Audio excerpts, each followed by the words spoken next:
Hey everybody, we're on the last frame and I just realized I should probably take a video.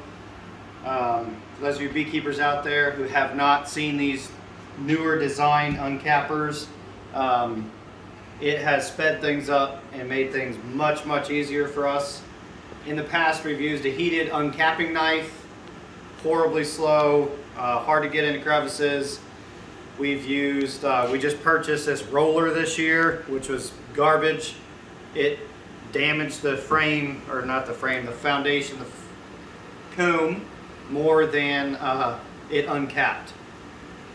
And what else did we use? We used a bread knife. That was pretty good, pretty quick. But again, with the crevices, you'd have to poke and prod, and it takes a lot more muscle. So, we actually saw these from an ad on Facebook. It's kind of hard to see, but basically, there's a guide, so you can't go deeper than this point, and then there's these really sharp points, metal teeth, and it just glides right along. So, like if you want to swing behind me here, it makes it easy. I like this frame because this part extends past the frame's profile, and this part is inside of it. We can go two different ways. I prefer, we'll get a little bit of this off. I prefer going in here. I'm not using any force whatsoever. A small child could do that. And then the same thing out here. I could go this way. So you see we're doing this above a cappings tank we bought from Brushy Mountain. There's a metal grate in this top piece, and then the bottom piece is where the honey collects, and there's a honey gate on the end. So you can go, I like going towards the top of the frame, and then if you want to go lengthwise, it works pretty well, but I prefer going this way. You can go very quickly. I realize I just slung some out of the box. We're doing this in our garage. It's going to be a mess. If you guys hear a fan running, that is our dehumidifier.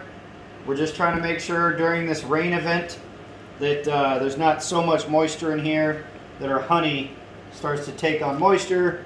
Honey, being hydrophilic, will start to balance out the moisture content of it with the moisture content of the air. So be careful.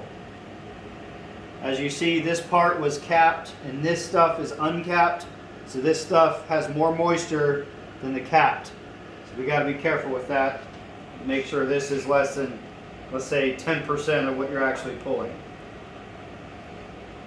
So this frame's done. We'll throw it in the extractor.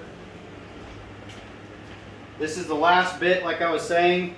We only had 5 frames left, and this is a 9-frame radial extractor. We couldn't make the math work in any situation, so what I did, for stability purposes, I put frames we've already spun out. I've got only 1/3 of this where there's a really heavy frame, and then every other one is a frame that's already empty, but at least it'll keep it from shaking.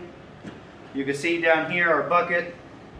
We've got a thicker strain filter, a bigger one, and then a really fine filter.